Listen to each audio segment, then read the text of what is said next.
Ya, entonces estamos en higiene industrial. Ustedes son el grupo de higiene industrial, ya. Entonces nos habíamos quedado en iluminación, ¿verdad? Por favor, me recuerdan. Creo que nos quedamos en iluminación.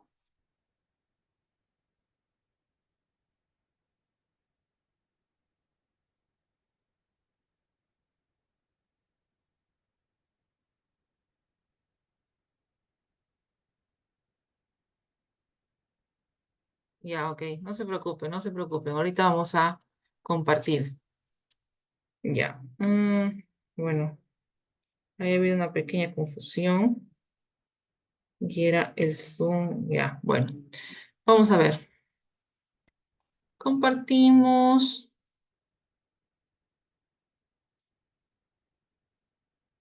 Ya. A ver. Hay que recordar en qué nos habíamos quedado. En iluminación, ¿verdad?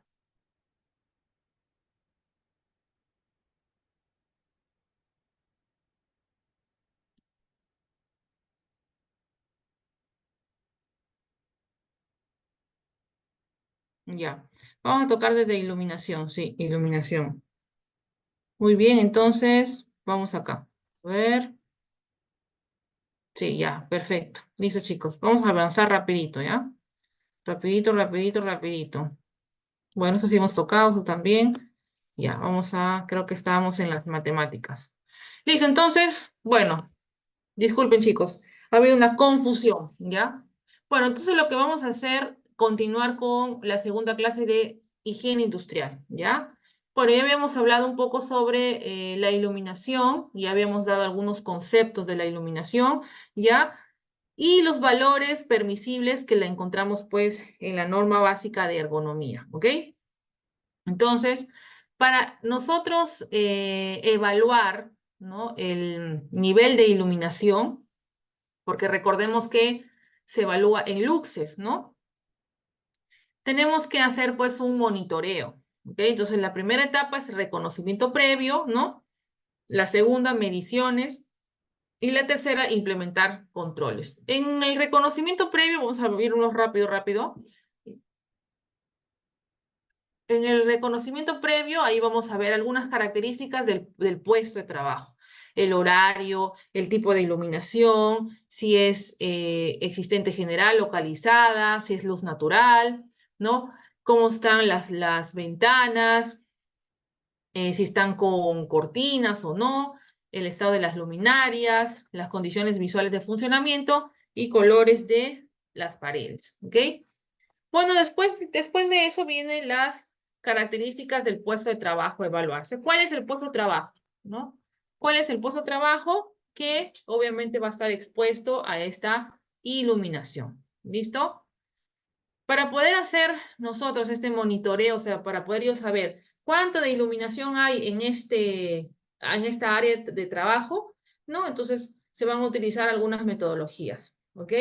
Una de ellas, generalmente para los monitoreos, ya, emplean pues la NOM 025 de México y el instructivo para evaluación de la luminancia de Chile, pero también la norma básica de ergonomía, ¿ok? Hay algunas directrices generales, ¿no?, que le vamos a ir pasando para continuar con la clase, ¿ya? Es importante que cuando nosotros vamos a hacer una evaluación, en este caso de la iluminación, ¿ya? Tenemos que, obviamente vamos a emplear un dispositivo, ¿no? Y ese dispositivo se llama el luxómetro, ¿correcto? El luxómetro, como todos los dispositivos, se calibran, ¿ok? Se calibran, tiene que hacer una calibración, ¿no? Verificar la lectura, eso nos muestra en el equipo, verificar la lectura de 0 lux en el instrumento en forma previa al inicio de las mediciones. O sea, tiene que decir que ese dispositivo tiene que estar calibrado. ¿Ok? Luego de ello, tenemos que definir los puntos de medición de acuerdo a la actividad. O sea, ¿mediré todo el área o solamente mediré donde me da la luz? ¿No? Entonces aquí es donde nosotros distribuimos, podríamos decir, el trabajo, ¿ok? Entonces, vamos a definir los puntos de medición, ¿ya? Se consideran al menos 3 mediciones en el plano de trabajo, ¿no? Fíjense acá, este es el plano de trabajo.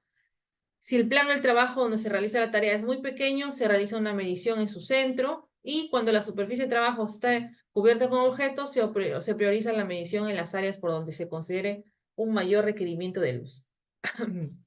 Posicionar el sensor del luxómetro en la superficie misma y proceder a medir la iluminancia, porque lo que se mide es la iluminancia en luxes, ¿ok?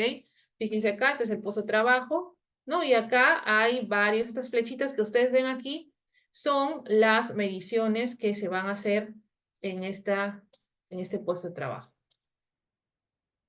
Bueno, entonces acá tenemos una fórmula matemática, ya el cálculo del nivel de promedio de iluminación se realiza con la siguiente expresión. Nivel de promedio de lux, nivel de iluminación medido en luxes en cada punto y el número de medidas realizadas. Entonces acá es como que vamos a sacar un promedio, ¿ok? Como que vamos a sacar un promedio, ¿ya? Entonces aquí, fíjense cómo es la medición del entorno general. Tenemos que saber cuál va a ser el área que vamos a medir, ¿no?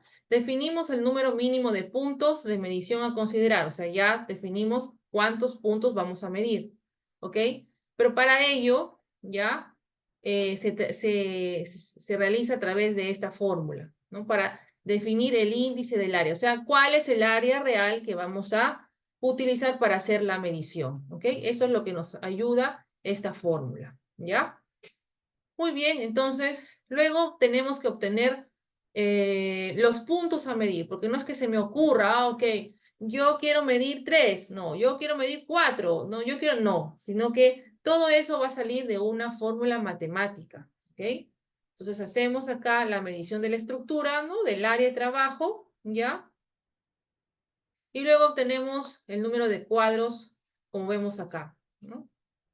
Entonces, por lo tanto, el número de puntos de medición será igual al número de cuadros, ¿no? Por ejemplo, si el índice del área es menor que 1, entonces se van a medir 4 puntos. Pero ustedes se preguntarán, ¿cuál es el índice del área? Acá está.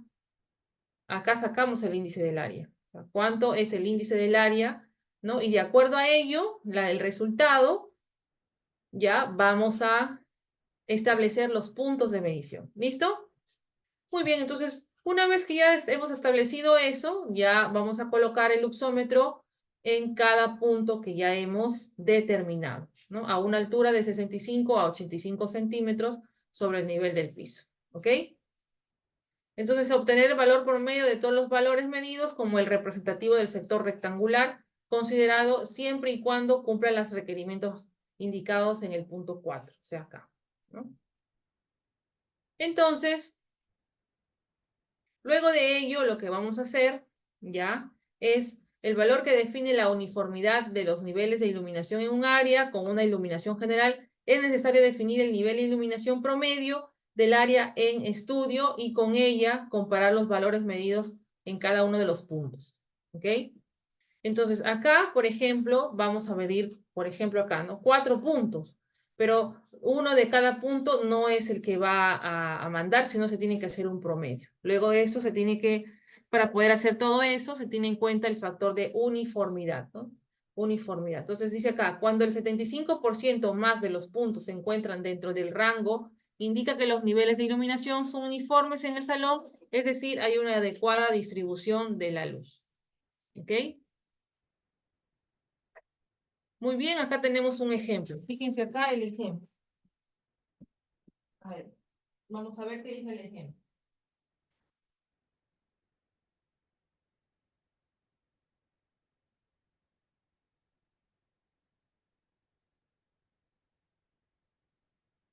Bien, tenemos, dice, determina el número mínimo de puntos de medición necesarios para que una planta, o en este caso ambiente de trabajo, donde el nivel de trabajo es a 0,85 metros y cuyas dimensiones de la planta, mira, acá ya nos dan las dimensiones de la planta, ¿no? Son 28,6 por 48,7 metros y una altura de 8 metros. Considera el plano de las luminarias del techo de la planta. Entonces acá tenemos tenemos las dimensiones, ¿no? La altura, 48,7 metros. Pero acá, vamos a sacar dónde está, dónde está, ahí está. El largo del área, el ancho del área y la altura, ¿no?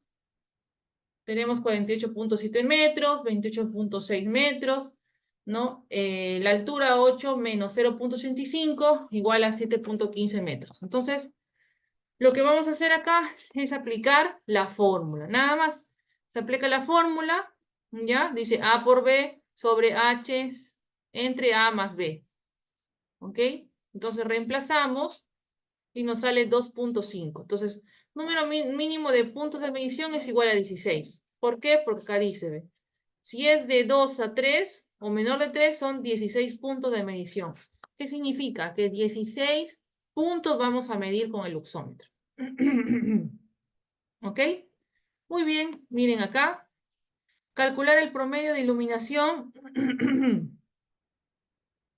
para la siguiente ambiente de trabajo, ¿no? Entonces acá tenemos todos los, en este caso, por ejemplo, ¿no? Todas las mediciones. Tenemos todas las mediciones y vamos a sacar un promedio, ¿correcto? Vamos a sacar un promedio, ¿ya? Entonces sacamos el promedio de todas las medidas, ¿no? Entre el número de medidas que hemos hallado, pues, ¿no? Por ejemplo, en este caso, entonces un ejemplo, ¿ya? Dice acá, calcular el valor promedio de iluminación para el siguiente ambiente de trabajo. Miren acá hay 3, 6, 9. 9 puntos que se han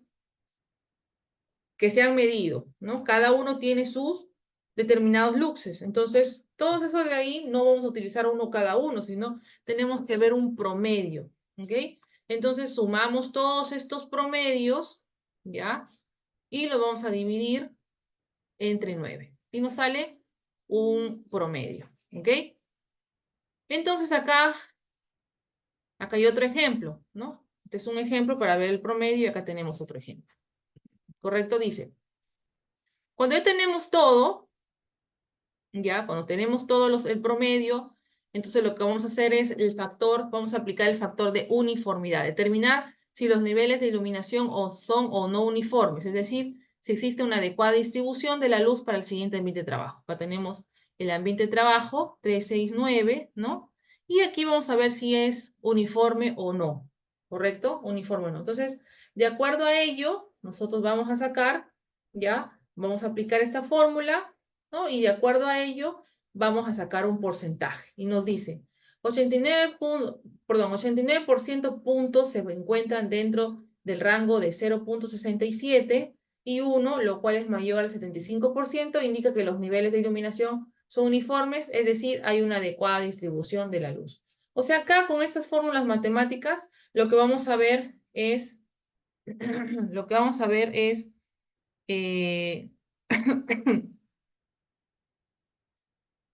es sacar el promedio, ¿no? Y el factor de uniformidad para ver si hay una buena distribución de la luz, ¿ok? Muy bien, entonces, dice acá, una vez que tenemos todo ello, vamos a implementar los controles, ¿ok? Vamos a implementar los controles.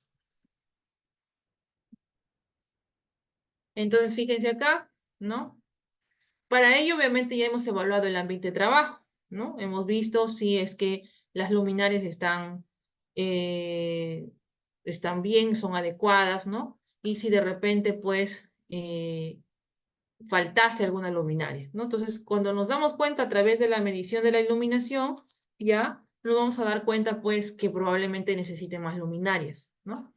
Entonces, fíjense acá, iluminación general, todo, la luz está distribuida, miren, ¿no? Iluminación local o iluminación general, ¿no? Si hay dos, cada uno tiene sus luminarias. Entonces, es importante evitar sobre todo también el deslumbramiento, ¿no? Que es producido por la luz solar, ¿no? Y que se refleja, puede ser en la computadora, puede ser en la ventana, ¿no? Y eso, pues, obviamente también se tiene que dar las medidas de control, ¿ok?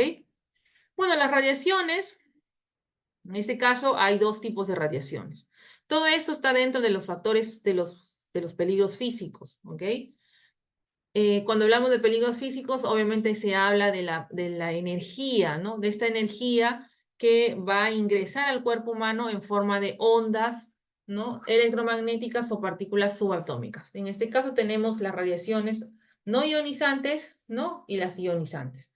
Las radiaciones ionizantes es cuando hay tanta energía, o sea, esta energía es tan fuerte que lo que hace es ingresar al cuerpo, o sea, al organismo, ¿no? Rompe enlaces químicos, produce ionización e interactúa con la materia. O sea, puede ser pues que cambie el ADN, ¿no? Entonces interactúa con la materia. Y ahí tenemos los rayos alfa, beta, gamma, rayos X, ¿no? Todo el tipo de rayos. Entonces acá, por ejemplo, aplicación, rayos X, aceleradores lineales, ¿no? Miren acá, tomografía, resonancias magnéticas, ¿no? Acá están los radioisótopos, ¿no? Que generalmente se utilizan, pues probablemente también para el tratamiento de cáncer, pero también, ¿no? Y acá, por ejemplo, tenemos una serie de efectos, ¿no? En los efectos biológicos, por ejemplo, tenemos mutaciones genéticas, carcinogénesis, ¿no? Alteraciones orgánicas en todo el sistema orgánico del cuerpo humano, ¿no? Y las exposiciones laborales que generalmente se ven son en trabajadores de planta de energía, ¿no? En planta de energía atómica, los biólogos, químicos, trabajadores de salud, ¿no? Trabajadores dentales. Monitoreo, ¿no? Sobre todo, pues por ello que, por ejemplo, los tecnólogos médicos, ¿no? Tienen como un aparatito acá en su solapa, ¿no? Y ese es un dosímetro, entonces ese de ahí mide la radiación a cual está expuesto el trabajador.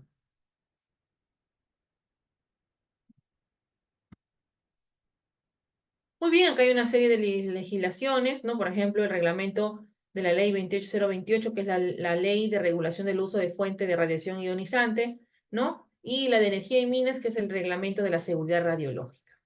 La radiación no ionizante son aquellas radiaciones que no transfieren suficiente energía como para romper o cambiar la estructura de la materia. O sea, quiere decir que la energía no es tan fuerte que no va a ingresar, pero no quiere decir que no te produzca algún tipo de daño, ¿no? Puede ser, ¿correcto? Pero ¿cómo puede dañar? Con la frecuencia de la exposición, ¿ok? Acá tenemos ondas de radio, microondas, infrarrojo, visible y las radiaciones solares. Fíjense aquí, ¿no? Las radiaciones solares, ¿no? Ahora, con el tema del cambio climático, ya, pues no hemos tenido verano, pues sobre todo acá en la costa, ¿no? No hemos tenido verano casi, pues, un año, ¿no? Y obviamente, perdón, no hemos tenido invierno, me estaba confundiendo, no hemos tenido invierno, hemos pasado casi la mayor parte como verano, ¿no? Recién que estamos ya viendo los estragos del invierno, ¿no? Que todos extrañábamos, ¿verdad? Pero la frecuente exposición a los rayos ultravioleta obviamente van a generar problemas de salud, ¿no? Que también pueden producirte cáncer, ¿ok?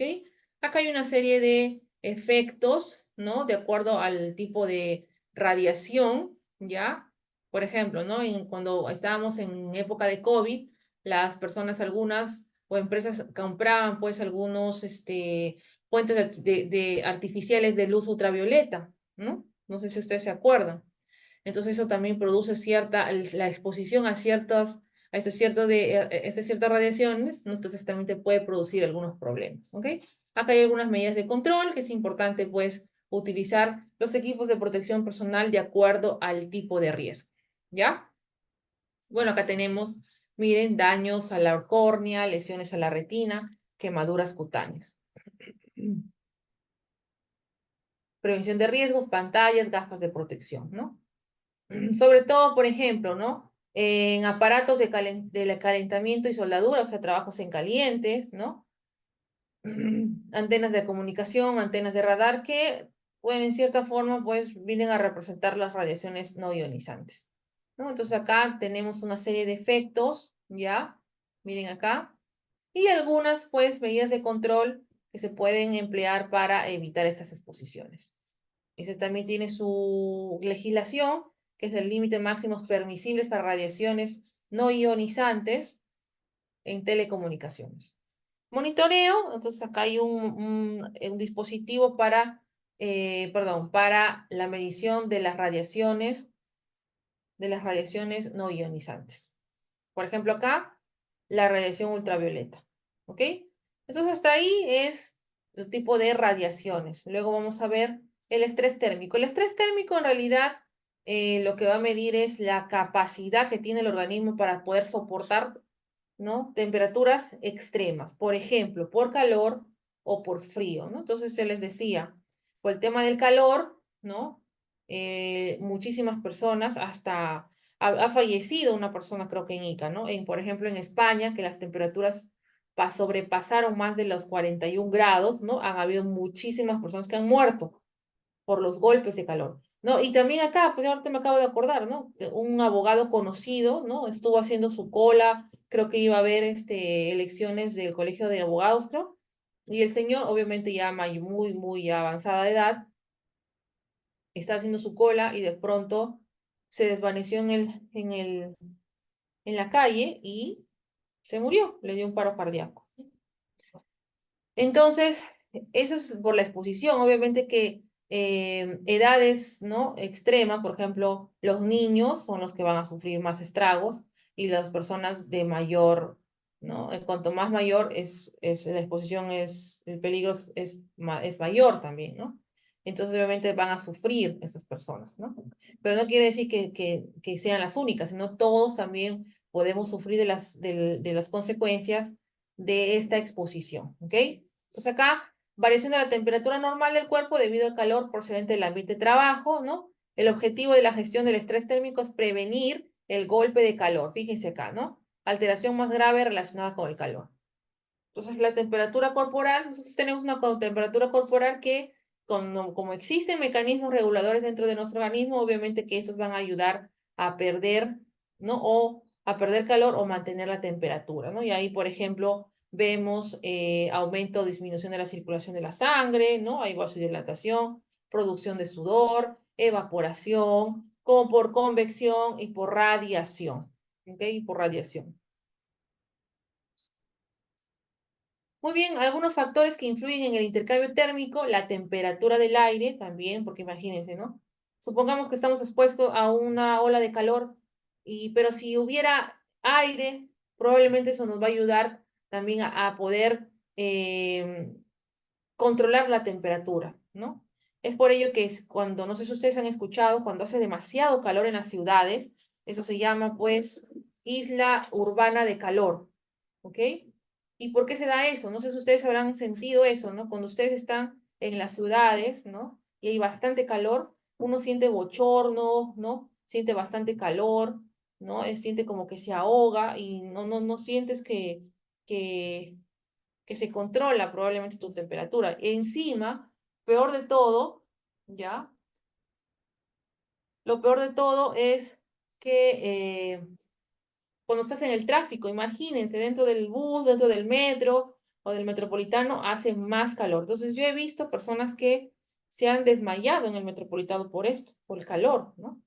Pero cuando ustedes, por ejemplo, salen hacia las afueras de la ciudad, donde hay más árboles, donde no hay muchos, probablemente pistas, casas, entonces se siente obviamente menos el calor, perdón, se siente menos el calor. ¿Por qué? Porque ahí juega bastante, un papel importante el aire, pues, ¿no? También la humedad del aire, la velocidad del aire, ¿no? La temperatura radiante media. Entonces, ese es uno de los procesos que podríamos decir con respecto al calor, ¿no? Y es todo ello, todo lo que está sucediendo con el tema del aumento del calor, no solamente acá en el Perú, sino a nivel mundial, es por el cambio, perdón, es por el cambio climático, ¿ok? Es por el cambio climático, eso es básicamente, porque el cambio climático es producto de un montón de factores, ¿no? Y dentro de ellos, ¿no? Hace pues este cambio climático, ¿qué hace? Una de las consecuencias es el calentamiento global, pues, ¿no? Y uno de los factores, obviamente, que quien ve el factor principal de la causa de este cambio climático es el ser humano, pues, ¿no? Es el ser humano, ¿no?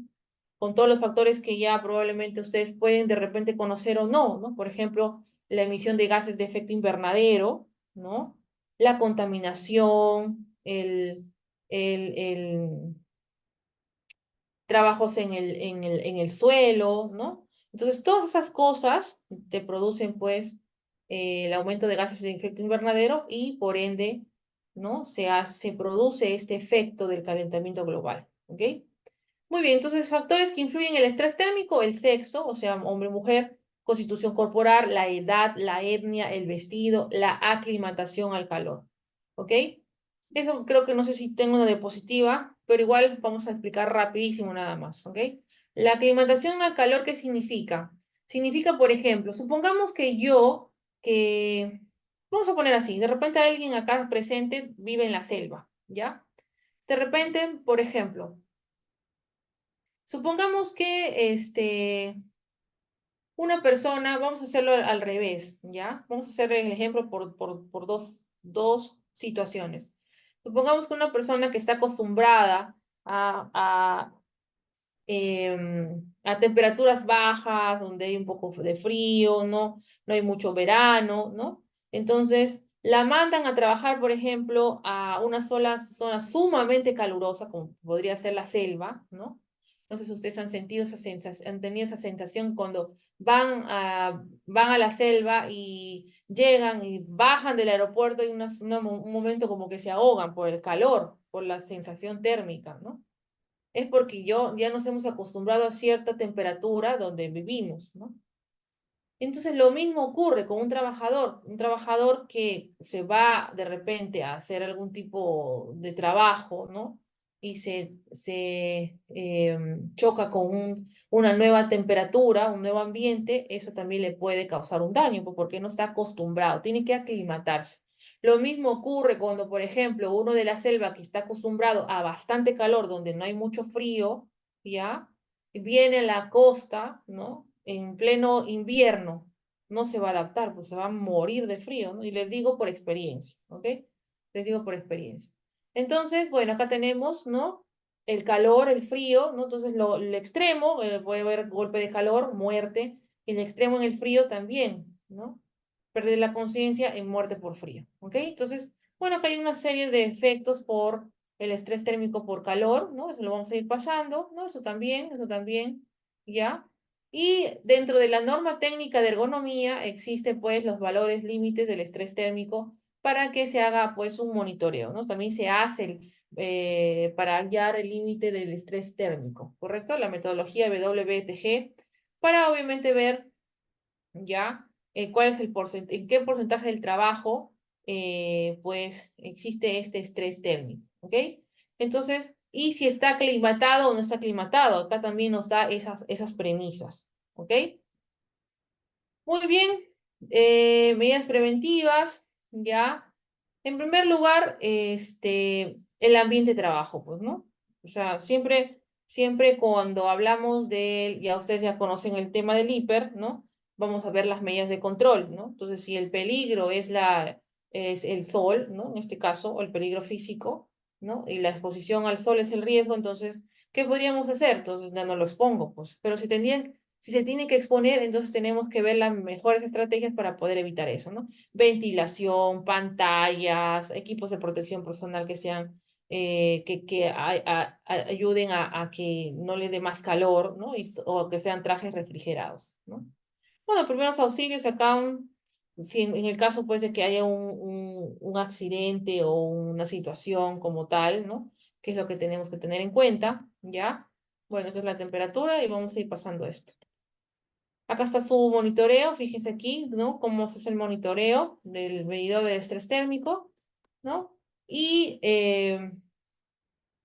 pues, van a salir los resultados y de acuerdo a los resultados, ya se compara con la norma y se dan las medidas de control, ¿ok? Muy bien. Hasta acá hemos visto los peligros físicos, ¿ya? Los peligros físicos. ¿No? ¿Qué pasó?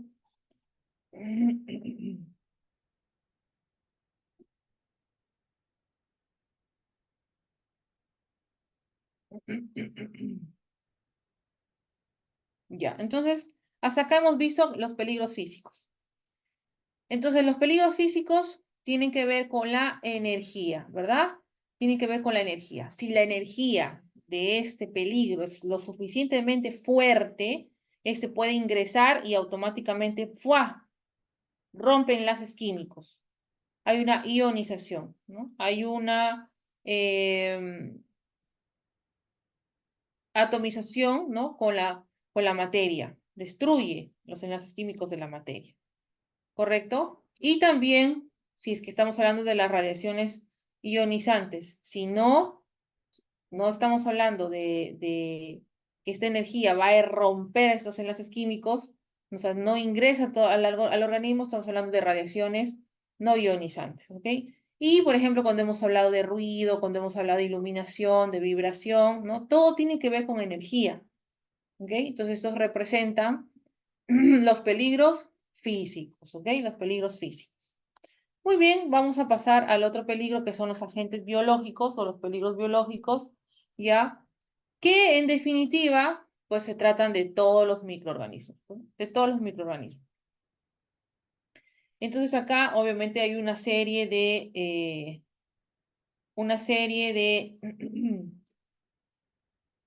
puestos de trabajo en las cuales pues van a estar expuestos a estos tipos de agentes, ¿no? Entonces acá nos explica un poco, ¿no? Qué cosas son los microorganismos, ¿no? Y ya conocemos la clasificación de todos los microorganismos. Están pues los virus, las bacterias, ¿no? Los protozoos, los hongos, parásitos, etcétera. Características. Las características son mayormente organismos microscópicos vivos, algunos de ellos de tipo infeccioso y parasitarios, que alteran la salud. Para ingresar al trabajador se necesita tener contacto con una fuente infecciosa. No solamente estamos hablando del sector salud, ojo, sino también de otros puestos de trabajo, ¿ok? Entran al organismo de humano por diferentes vías y se desarrollan en condiciones de humedad, temperatura y presencia de nutrientes. No son percibidos por nuestros sentidos, por lo que no nos ponen en aviso de la existencia de un determinado contaminante. El agente biológico presenta 4 características que lo identifican en ese caso, ¿no? Ahorita lo vamos a ver, creo que está acá en la siguiente diapositiva, acá está, ¿no? Por ejemplo, la contagiosidad, ¿no? ¿Qué cosa es? Es la capacidad que tiene un agente patógeno para propagarse. O sea, ¿a cuánto contagia esta persona? Es lo mismo que ocurría con el COVID, no sé si ustedes se acuerdan, cuando parecía que había cantidad de información en las noticias, ¿no? Salía el doctor, este doctor, no me acuerdo cómo se llama, el de RPP, te explicaba bien bonito, bien chévere, ¿no? Y un montón de cosas más que todo era COVID, pues. Entonces, ustedes se acuerdan, todo era COVID, ¿no? E inclusive hay buenos documentales en Netflix, ¿no? Les recomiendo para que lo vean. Bueno, entonces, em, tiene estas 4 características. La patogenicidad, que es la capacidad de un agente infeccioso de producir la enfermedad en un huésped susceptible. O sea, cuán patógeno es. O sea, ingresa el organismo, el microorganismo, ¿no? Y la capacidad de producir enfermedad, ¿ya? La virulencia es el grado de patogenicidad de un agente infeccioso indicado por las tasas de letalidad y por su capacidad de invadir y lesionar los tejidos del huésped. Y luego viene el poder de invasión, que es la actitud de la gente para propagarse después de una superpenetración en el organismo. Es por ello que de repente ustedes no se acuerdan, pero vamos a recordar un poquito, ¿no? Cuando decían, sí, ya tenemos el SARS-CoV-2 que produce el COVID-19. Luego vino las variantes, ¿no? Las variantes. Una que otra era más contagiosa que la otra, ¿no? Por ejemplo, el SARS-CoV-2, la madre, podríamos decir, era sumamente contagiosa, ¿no? Entonces había un valor que era el RO, ¿no? Que nos decía a cuántas personas puede contagiar, ¿no? Pero no, el RO no era igual para todos, ¿no? Era distinto por cada país, ¿no? Por ejemplo, acá en el Perú, si una persona estaba contagiada con COVID, ¿no? Este podía contagiar a 3 personas, dependiendo del tipo de virus que había, pues, ¿no? En el SARS-CoV-2 o su variante, ¿no? No sé si cuál de las variantes era sumamente patógeno, ¿no? Que obviamente que con las primeras, ¿no? Con SARS-CoV-2, con la variante, no recuerdo la primerita variante que salió, Delta creo, no recuerdo bien, murieron un montón de personas, ¿no? Luego obviamente después, cuando ya vinieron las vacunas, luego vino la variante, la Omicron, ¿no? Que no era tan letal, ¿verdad? Aparte que ya no se había agarrado con vacunas, sino que era bien contagiosa, o sea, era sumamente contagiosa. O sea, si el SARS-CoV-2 era RO3, este pues era un RO6, ¿no? O hasta más. O sea, ¿qué significa? Su capacidad de propagarse, ¿no? Su capacidad de propagarse. ¿Ok? Muy bien, acá tenemos todos los microorganismos, no solamente los que conocemos, sino también los microorganismos genéticamente modificados, ¿no? Para ciertos trabajos, pues, en la agricultura, etcétera, ¿no? Bueno, no vamos a hablar de cada uno de ellos para poder avanzar, ¿ya? Porque de cierta forma lo conocemos. Y bueno, acá están los cultivos celulares, entonces sí vamos a quedarnos un ratito acá, ¿ya? Que son microorganismos que se mantienen artificialmente vivos en el laboratorio, separando de su organismo huésped y en un grupo de células que se alimentan, crecen, reproducen o mueren. Por ejemplo, hongos para la fabricación de quesos, fermentos para yogur. Y los microorganismos genéticamente modificados, ¿no? Son organismos que suponen la manipulación humana de la información genética que tienen determinados seres vivos. Ejemplo, animales, vegetales, las vacunas, como la de la hepatitis. Bueno, acá tenemos vía de entrada, respiratoria, digestiva, vía sanguínea, piel y mucosas. Respiratoria a través de los bioaerosoles, pues, ¿no? A través de estas gotitas que uno puede toser, estornudar, etcétera, como lo que ocurría con el COVID, ¿no? La digestiva, ¿no? La mayor parte es por la mala práctica o malos hábitos de alimentación, ¿no? Otro también, por ejemplo, o malos hábitos en el trabajo, como pipetear con la boca o de actuaciones inadecuadas como beber, comer y fumar en el lugar de trabajo, ¿no? Entonces no hay probablemente un buen lavado de manos, etcétera, ¿ok?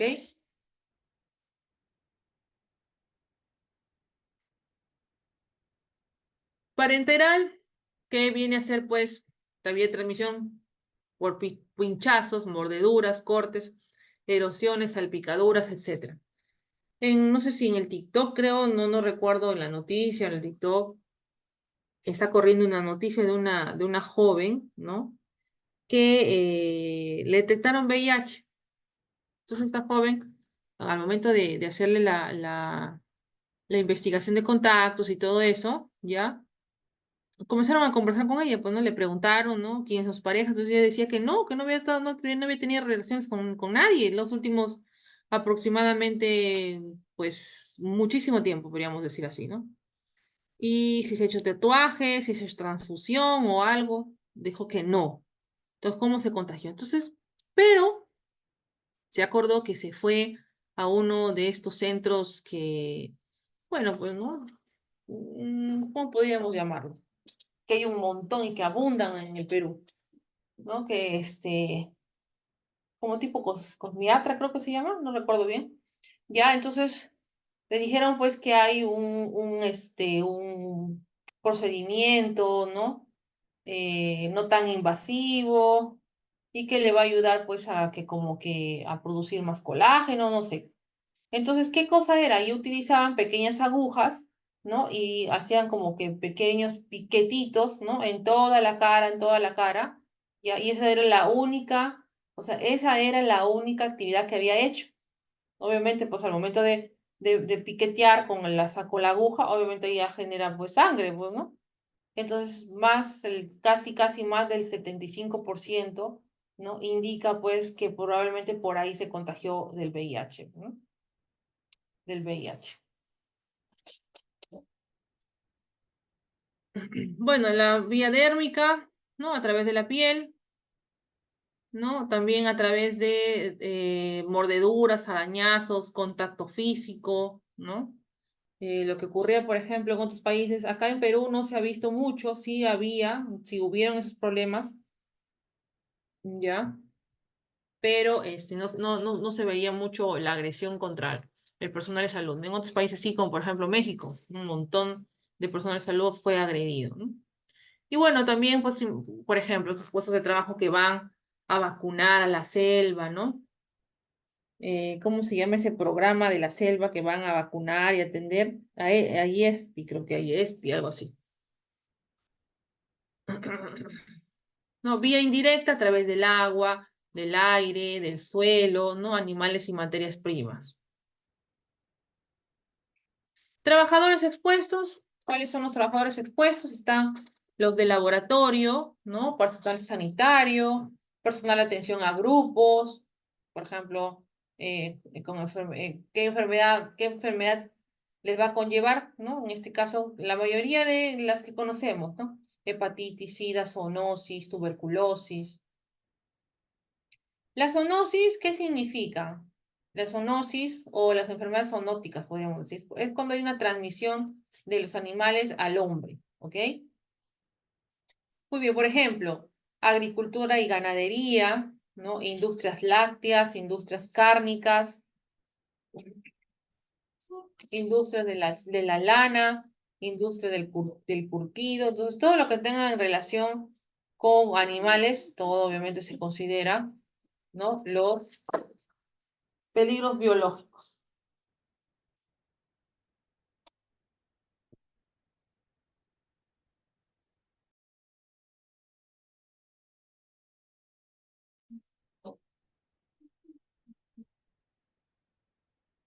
Por ejemplo, acá tenemos producción de abono orgánico, saneamiento público, limpieza urbana, ¿no? Trabajos en minas, en zajas, en alcantarillas, veterinarios, animales, la prostitución, ¿no? Entonces, todo ello que conlleva esta exposición de los riesgos biológicos, ¿no? Entonces, así es lo que ocurrió con esta chica, ¿no? Lamentablemente, y se contagió con VIH, pues, ¿no? Bueno, en cierta forma ahorita el VIH es obviamente pues una enfermedad que se ha hecho ya crónica, ¿no? Y que tiene tratamiento, ¿no? Puedes durar muchísimo tiempo llevando pues una vida sana, ¿no? Siguiendo tu tratamiento y normal, ¿no?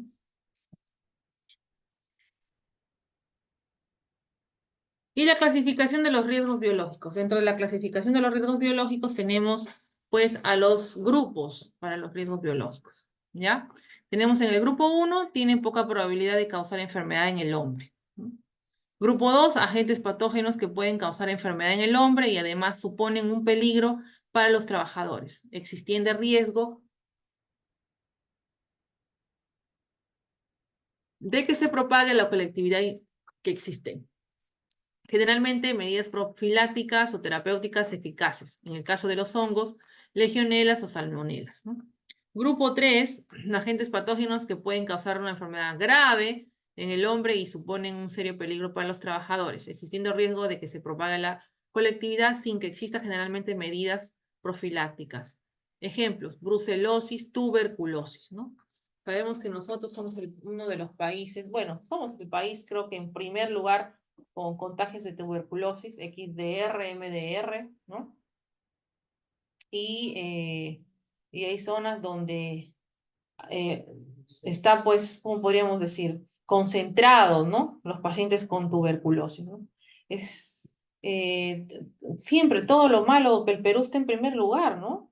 Todo lo malo, el tema de la contaminación, o justamente que ahorita voy a hablar más adelante que el tema químico, ¿ya? El tema de la tuberculosis, el tema de la pobreza, ya también, el tema de, por ejemplo, de la contaminación por partículas por millón, ¿no? De los agentes químicos, ¿no? De la contaminación en el aire, ¿no? Ahorita pues el tema de la delincuencia, entonces un montón de cosas que está obviamente que ya se ha descontrolado en el país, ¿no? Lamentablemente. El grupo 4, agentes patógenos que causen una enfermedad grave en el hombre y supongan un serio peligro para los trabajadores en muchas probabilidades de que se propague la colectividad. Bueno, acá hay ciertas bases legales, ¿no? Que hablan un poco sobre el tema de la gestión de riesgos, ¿no? ¿Qué normativas nos ayudan también a controlar probablemente este peligro, ¿no? Por eso es importante, es sumamente importante los exámenes médicos ocupacionales para poder ver cómo está el trabajador, cómo ingresa el trabajador al trabajo, ¿no? Cómo se comporta en el año o en los 2 años que le toque pasar por su examen ocupacional, si ya de repente tiene algún problema o no, ¿no? Y una serie normativas que hablan obviamente sobre esta gestión de riesgo.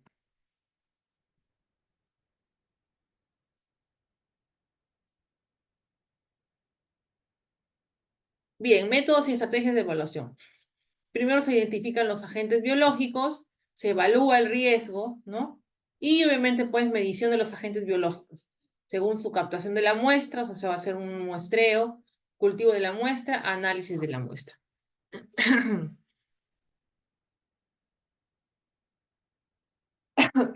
Y dentro de ellos, obviamente, vamos a ver qué estos microorganismos, qué enfermedad pueden causar, si son posibles tóxicos o alérgicos, el grado de virulencia, ¿no? El conocimiento de los modos de transmisión, fuentes de exposición, posibles estudios epidemiológicos.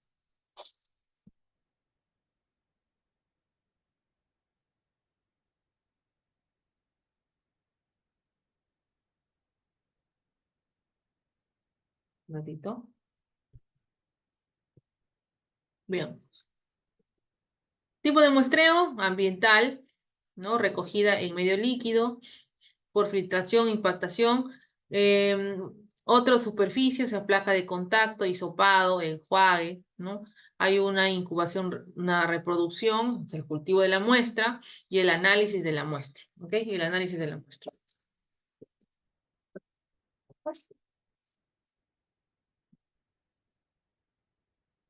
Entonces, dentro de los agentes biológicos hay una dificultad en el establecimiento de límites fiables. ¿Qué significa eso? Por ejemplo, mientras que en los peligros físicos, químicos, disergonómicos, podríamos decir así, ya tiene un límite permisible, o sea, es un límite máximo, ¿no? Por ejemplo, el ruido, ¿cuál es el máximo? Tanto. Ah, bacán. ¿No? Si por ejemplo, la iluminación, ¿cuánto es? Ah, tanto, ¿no? La vibración, ¿no? Todo ello, ¿correcto? Todo ello es los límites permisibles, o sea, los límites máximos, ¿ok? Pero en el caso de los microorganismos no existe eso. O sea, no existen, ¿no? Valores de referencia sobre diferentes criterios, ¿no? Debe ser periódica, repetirse al producirse cambios en las condiciones. ¿Qué significa esto? Significa que no hay un documento, no hay nada hasta ahora, ¿no? Que te diga, ok, si tú te expones a tantos microorganismos, ¿no? Estás en riesgo de tal. No existe eso, ¿ok? No existe. Aparte que también todo va a depender de nuestro sistema inmunológico, ¿no? Por ejemplo, una persona puede estar expuesta a ciertas enfermedades porque es lo que estamos expuestos, ¿no? Uno sale a la calle y pues el ambiente están las enfermedades, ¿no? Entonces, y obviamente también pues el contacto que se pueda tener con la persona, ¿no? Y dependiendo del tipo de transmisión, ¿no? Que exista, ¿no? Tipo de transmisión. Y obviamente las características propias de la persona, pues, ¿no? Si tienes un sistema inmunológico deprimido, entonces obviamente estás más vulnerable a que puedas tener enfermedades, ¿ok? Medidas preventivas sobre la fuente, hay que ver qué es lo que está produciendo esa enfermedad, porque estamos hablando de microorganismos, ¿ya? Eh, ¿Qué más? No, Constituir había y reducir la cuestión. contaminación del No. agente infeccioso, mantenimiento de equipos e instalaciones, implementar Ya. un uso de cadena de seguridad biológico. ¿Quién está hablando? Sobre el ambiente, implementación de medidas de limpieza, desinfección y de gestión de los residuos generales. A ver, ¿quién está? Ay. Termino de hablar. A ver, ¿quién quieren participar? Ya, seguimos. Controles administrativos. Acá vamos a ver la frecuencia de la exposición, ¿no? Controlar la exposición del tiempo, evaluar la evaluación médica y sobre el trabajador, ¿no? Ya los equipos de protección personal, pues, ¿no? Que eso es lo que supuestamente creen que es lo más importante, cuando no es así, porque lo más importante es seguir la jerarquía de controles, o sea, eliminar el peligro, sustituirlo, darle controles de ingeniería o darle también controles administrativos y los equipos de protección personal, ¿no? sea, no se dan cuenta las personas que cuanto más alto querramos nosotros llegar, ¿no? Y controlarlo, ¿no? A través del peligro, a través de la sustitución, obviamente es mejor, mucho mejor. ¿No? Pero obviamente van a haber estrategias que así supuestamente la, las normas, ¿no? Las recomendaciones nos diga, obviamente pues es desaparecer el peligro. En el caso del tema microorganismos, ¿no? Con el cuidado, con las vacunas, todo podría llegar a desaparecer la enfermedad, ¿no? Como ya ha ocurrido antes, ¿verdad? Pero si no puedes eliminar ese peligro por ahora, por ejemplo, el COVID sigue presente, pero ya ha disminuido bastante sus contagios, ¿no? Entonces dices, ya, entonces quiero yo sacar el COVID, sacar el SARS-CoV-2, ya lo quiero desaparecer. No lo puedes desaparecer, ¿no? No se puede, porque no tiene cura, ¿no? Entonces entonces digo, siguiendo la jerarquía de controles voy a sustituir, entonces lo sustituyo por otro microorganismo menos peligroso. No se puede asociar eso, ¿sí? No se puede hacer eso. Entonces le puedo aplicar controles de ingeniería, ahí sí, pues ahí está la vacuna, no sé, un montón de cosas más. Ya, y por último le entrego, pues no toma, acá está tu equipo de protección personal. ¿Ok? Miren acá esto, todo obviamente con atención de salud.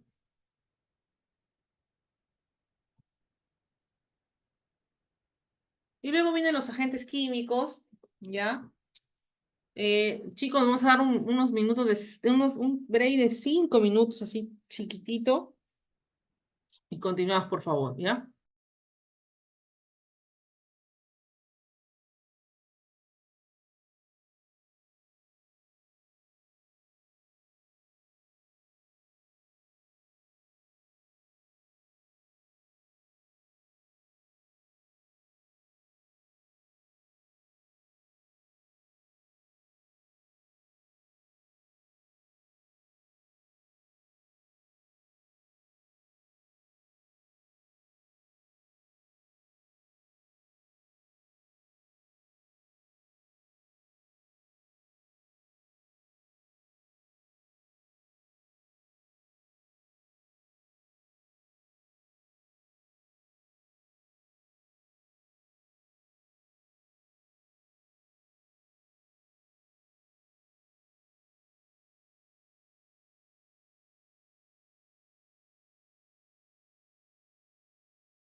Bien, entonces, seguimos. Los agentes químicos.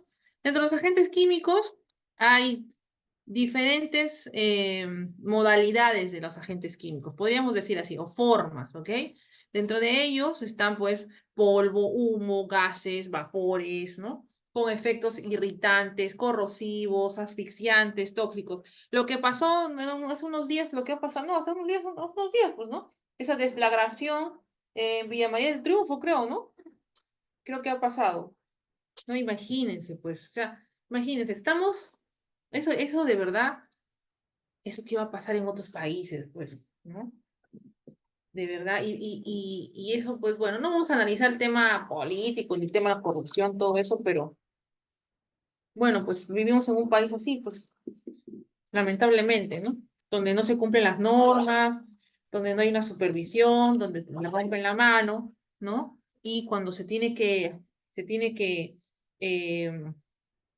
solicitar permisos, el tema de inspecciones, de supervisiones, pues nos dejan pasar así, ¿no? Entonces, y ahí que han estado expuestos a estos agentes químicos, han estado expuestos a esos contaminantes químicos, las personas, los trabajadores, ese trabajador que murió, ¿no? Imagínense, ¿no? Ahora la pregunta es, ¿este trabajador tendrá su seguro, su SSTR? Porque obviamente eh, el seguro le tiene que cubrir, ¿no? Tiene que cubrirle. Si no, la empresa la va a tener que indemnizar a la familia, ¿no?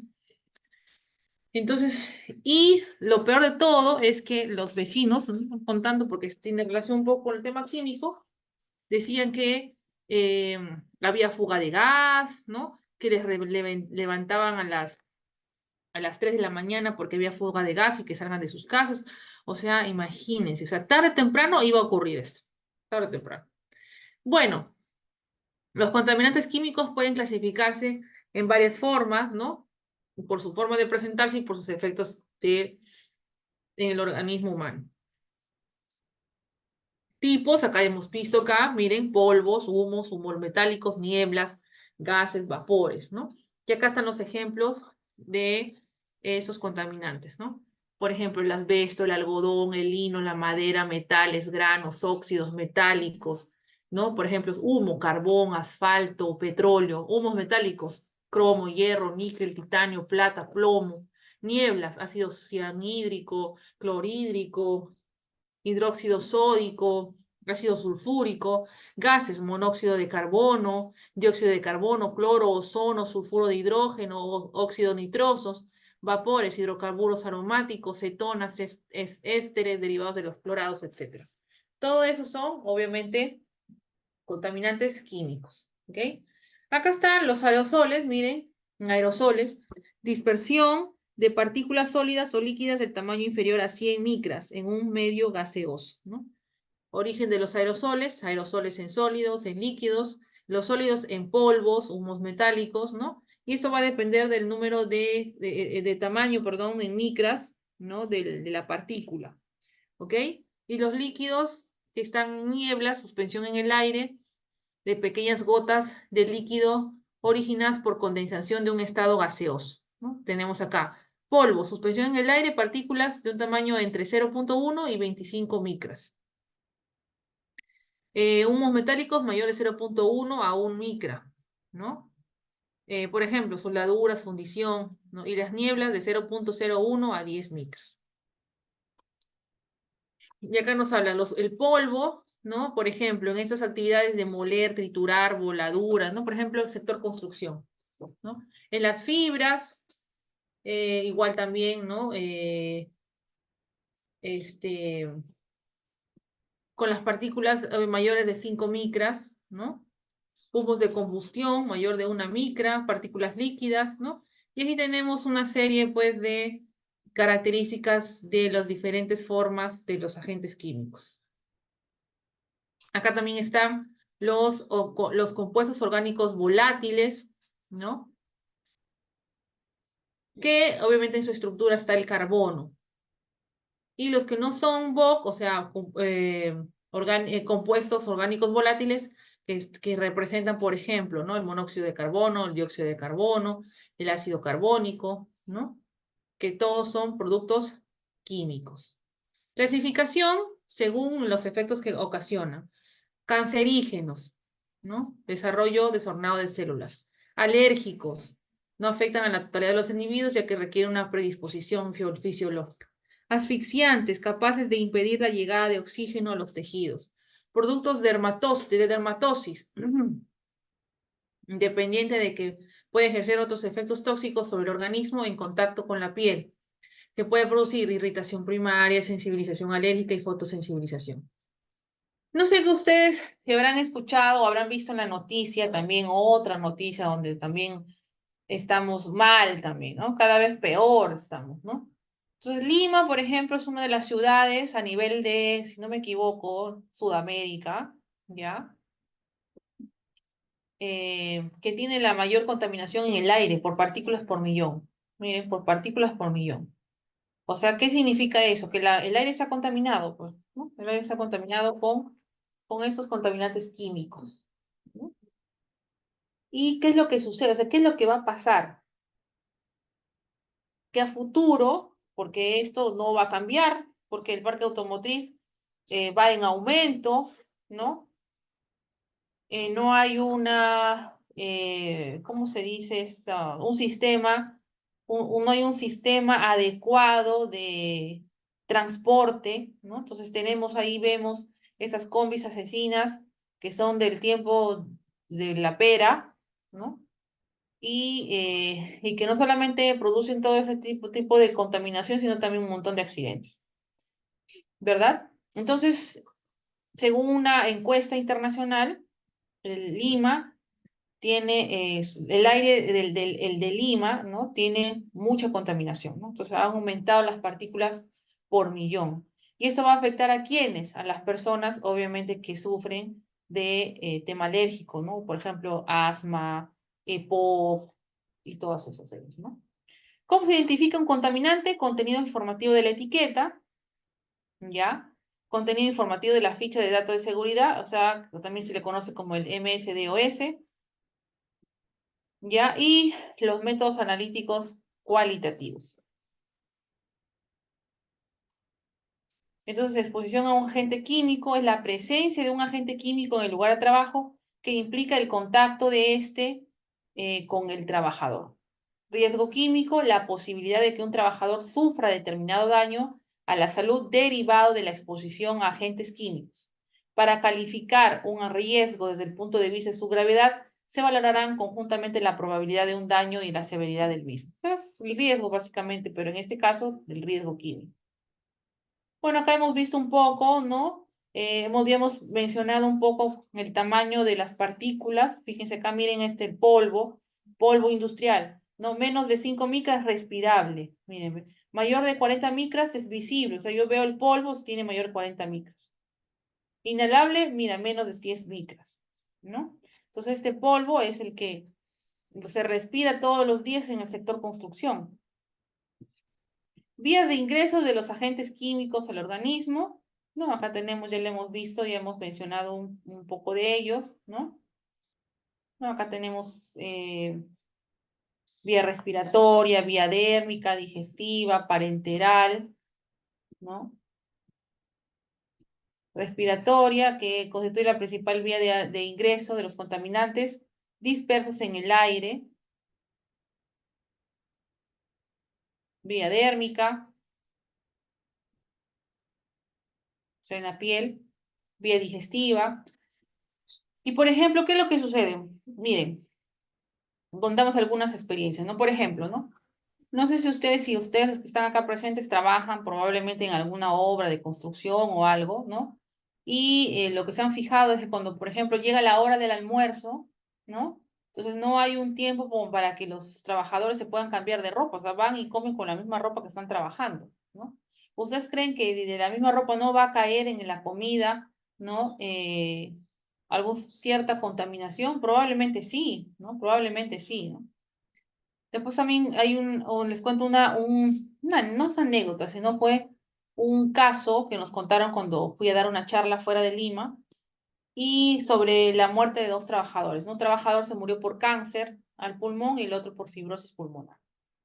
Entonces estos trabajadores que en cierta forma no eran asistenciales, sino era un chofer y otro que trabajaba en archivo, ¿ya? Y que se turnaban, ¿no? Como el tema de vigilancia, una cosa así. Entonces había un cuartito, ya dentro de la estructura de este centro había un cuartito donde pernoctaban, ¿ok? Donde pernoctaban. Y ellos trabajaban ya por un montón de años, ¿no? Más de 15 años, ¿no? Y poco a poco comenzaron a sentirse mal, ¿no? O sea, el COVID ni siquiera no les hizo nada, pero comenzaron a tener dificultades respiratorias, ¿no? Hasta que le detectaron pues cáncer a uno y fibrosis al otro. Pasó un tiempo y fallecieron, ¿ok? Fallecieron. Entonces, comenzaron a hacer las investigaciones, ¿ya? Y decían, pero ¿por qué? Sobre todo ellos dos, ¿no? Entonces, ¿qué pasaba? El lugar donde ellos pernoctaban, ya era un sitio, justamente ese sitio era el sitio más viejo, o sea, antiguo la construcción. Habían hecho una construcción del centro, pero este justamente lo habían dejado ahí. ¿Para qué? Para que obviamente ahí, eh, pues, pernoctaran los trabajadores, pues, ¿no? Dijeron, ¿qué se habrá ocurrido por la cabeza? Pues, ¿no? Entonces dijeron, ya hay que utilizar este espacio para que los trabajadores, cuando tengan guardia o algo, pues estén ahí. Entonces, imagínense, pues estos trabajadores, ya, eh, ustedes saben que el personal de salud tiene pues sus días libres, ¿no? Tiene varios días libres, en cambio los otros trabajadores no es así, ¿no? Entonces esos trabajadores dormían ahí, comían ahí, ¿no? Veían la televisión ahí, ¿no? Entonces todos esos años han ido acumulándose, acumulándose, acumulándose, y ya pues se produjo estas enfermedades. Entonces al final decidieron ver pues qué estaba pasando, ¿no? Pero eso no lo hizo alguien que se le ocurrió, ay, hay que ver por qué se murieron, no, sino a alguien que le interesó. ¿No? ¿Qué había sucedido? Justamente estos dos trabajadores. Total, el ambiente en el cual ellos estaban ahí pernoctando durante más de 15 años era asbesto. Y ahora pues no se utiliza eso, pues no se utiliza en el sector construcción. Pero hay probablemente casas, casonas muy antiguas que probablemente han utilizado asbestos. O sea, esas personas que están viviendo ahí están expuestas, pues, ¿no? Y y no lo saben, ¿no? No lo saben. Y cuando, por ejemplo, demuelen, por ejemplo, ¿no? Alguna de estas casonas, estas antiguas, ¿ya? También están en contaminación, están expuestos los trabajadores, ¿no? Entonces, por ejemplo, ¿qué ocurre en otros países? En otros países, por ejemplo, cuando alguien va a hacer algún tipo de cambio, es que las normativas en otros países son bien fregadas, ¿no? Son bien fregadas, no es como acá en el Perú, que por ejemplo, ya, tengo una platita, ya voy a hacer un cambio en mi casa. Ya traigo pues al obrero que conozco, de mi vecino, traigo a tal, obviamente te resulta más barato, pues, ¿no? Eso es verdad. Ya, y comienzan a hacer su construcción, ¿no? Y ya no tienen en cuenta nada. En cambio, en otros países no es así. Para que hagan algún tipo de modificación, tienen que pedir permiso como que a la municipalidad, ¿no? Y si van a hacer algún tipo de derrumbe, supongamos así, no derrumbes, no cambios o botar algo, una pared o algo, ¿ya? Tienen que pedir permiso también para hacer eso. Y no queda solamente ahí. Lo que tiene que venir es un experto para ver si esa estructura que van a demoler tiene asbesto, ¿no? Para que hagan un tipo de procedimiento para evitar la exposición a los trabajadores. Así es en otros países, así es. Pues acá en el Perú no es así, pues, o sea, lamentablemente, pues, ¿no? Entonces, imagínense, ¿no? Todas las personas que probablemente ya, imagínense, tienen unos 30, 40 años, ¿no? Pues probablemente todas las enfermedades que tengan es producto por el trabajo, ¿no? Producto por el trabajo, ¿no? Y obviamente por los hábitos, ¿no? Hábitos de cuidado que también, pues, las personas podamos tener, ¿no? Y eso también, y la contaminación, pues, ¿no? La contaminación ambiental, ¿no? El tema del cambio climático, todo eso afecta, ¿no? Que va a producirte una enfermedad probablemente al final, ¿no? Muy bien, entonces acá tenemos, ¿no? Vía de ingreso parenteral, ¿no? Y acá tenemos la normativa. Y rapidito, rapidito, creo que nos vamos a pasar unos 10 minutos probablemente, ya, chicos. Y tenemos acá la normativa, el Decreto Supremo 015 de 2005. Miren, 2005, 18 años. Y esa norma todavía no está actualizada. Esa norma en otros países, como por ejemplo España, ya tienen su norma del año 2023, 2024, donde hay agentes químicos que ya no se permite, no hay un límite permisible, ¿no? No hay un límite permisible. Ahorita vamos a ver qué cosa es eso. Mientras que en el Perú sigue todavía eso, ¿no? Bueno, vamos a pasar de frente porque el objetivo de esta norma es identificar los valores límite permisibles, o sea, cuál es el valor límite para exponerse a este agente químico, ¿ya? Bueno, acá los límites permisibles, ¿no? Vamos a pasar esto acá, ¿no? Algunas definiciones importantes, zona de respiración, ¿no? Es por ello que cuando se hace un monitoreo, se coloca pues el dispositivo cerca a la zona respirable, ¿no? Y acá vemos algunos valores de los límites permisibles. Por ejemplo, la media ponderada en el tiempo. Todo eso, lo que estoy mostrando, todo eso se saca cuando se va a hacer un monitoreo de agente químico. ¿Okay? ¿Qué es el TBAA? Es la concentración media del agente químico en la zona de respiración, o sea, en esta zona. Entonces, yo quiero sacar cuánto de agente químico hay, tengo que sacar el TBAA para una jornada de 8 horas. ¿Ok? Para una jornada de 8 horas. Luego viene la exposición de corta duración. ¿Ya? Corta duración. ¿Qué significa? Es la concentración media del agente químico en una sola de respiración, o sea, sigue acá, pero en cualquier periodo de 15 minutos, medida o calculada para cualquier periodo de 15 minutos, o sea, solamente en medición de 15 minutos. ¿Ok? Dice, lo habitual es determinar el estilo de interés, es decir, las del periodo o periodos de máxima exposición, tomando muestras de 15 minutos durante cada una de ellas. O sea, puedes tomar muestras de cada 15 minutos. ¿Ok? Luego vienen los valores límites permisibles, que son los valores de referencia para las concentraciones de los agentes químicos en el aire, ¿no? Entonces, por ejemplo, puede haber un agente químico en el aire, ¿cuál es su concentración? ¿No? Y ahí sacamos el límite permisible. ¿Ok? Y obviamente, pues, a lo que están expuestos diariamente los trabajadores, ¿no? Entonces, acá tenemos el valor límite para gases y vapores, se establecen originalmente en partículas por millón, miren. Si hablamos, por ejemplo, de gases y vapores, son partículas por millón. Pero si, por ejemplo, a ver, por acá está el de nieblas, ¿no? Vamos a ver por acá. Vamos a seguir leyendo, pudiendo también expresarse en miligramos por metro cúbico. ¿Ok? Entonces acá tenemos, por ejemplo, una fórmula para sacar el límite permisible del agente. ¿Ok? Es una formulita. Bien, también está la media ponderada en el tiempo, ¿no? Acá, por ejemplo, lo que se va a determinar, ¿no? Es en una jornada de 8 horas. ¿Ok? Una jornada de 8 horas.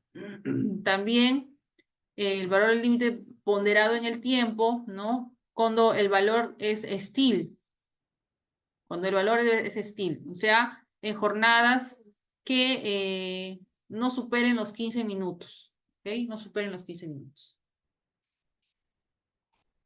Y acá también hay una serie de conceptos, ¿no? Importantes que se utilizan, pues, para los valores límites permisibles de los agentes químicos, ¿no? Por ejemplo, el Ceilin, ¿no? Que permite, por ejemplo, medir exposiciones o muestreos durante 15 minutos, ¿no? Y acá tenemos, por ejemplo, los anexos correspondientes a los agentes químicos. El anexo 1, 2, 3.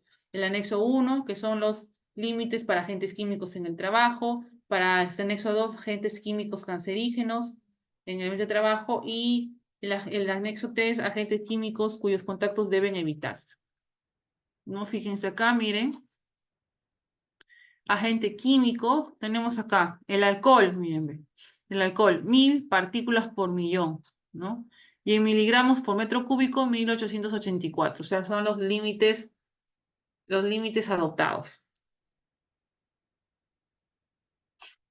¿Ok? Entonces,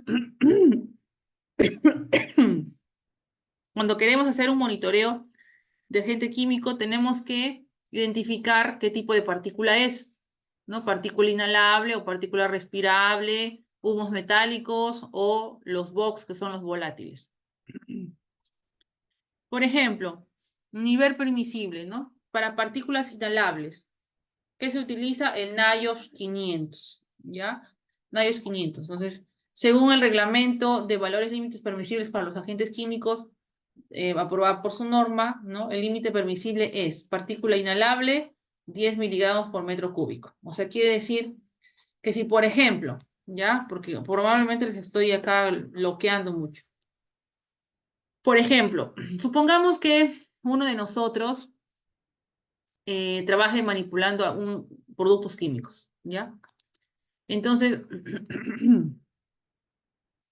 yo quiero saber, yo quiero saber a cuánto de agente químico estoy expuesto, ¿no? Entonces se hace, pues, ¿no? Una serie de procesos, ¿correcto? Se elige una metodología y de acuerdo a ello va a salir un resultado, ¿no? Va a salir un resultado y ese resultado se va a comparar con el límite permisible. Por ejemplo, con este, ¿ok? Acá tenemos, fíjense, ¿no? El aparatito este para partículas inhalables, ¿no? Tiene sus filtros, sus bombas para detectar ese agente químico. Miren acá, tenemos acá, para inhalables, el NIOSH 500, para los respirables, el NIOSH 600, miren, fíjense, ¿no? Y una vez que ya se midieron los agentes químicos, el resultado que, por cierto, no les he puesto acá el tema matemático, ya, igual ingresan a parte matemática, porque hay una serie de normas, perdón, una serie de fórmulas que también se tienen que cumplir. Una vez que ya tenemos el resultado, lo comparamos con la norma y decimos, ok, ¿está dentro de los límites permisibles o no? Si no está, obviamente tenemos que hacer las medidas de control, las medidas de control. ¿Ya? Sobre la fuente, sobre el ambiente laboral y el trabajador. ¿No? Acciones, por ejemplo, ¿no? Según la jerarquía de controles, ¿no? Eliminación de la sustancia, ¿no? De repente ya yo no quiero, ya hay que eliminar esa sustancia, no vamos a trabajar con ella. Pero de repente tenemos que trabajar con ella, entonces de repente podemos buscar una alternativa, una sustancia que no me produzca tanto daño, ¿no? La segregación de sustancias a los trabajadores, metodologías de ingeniería, control administrativo y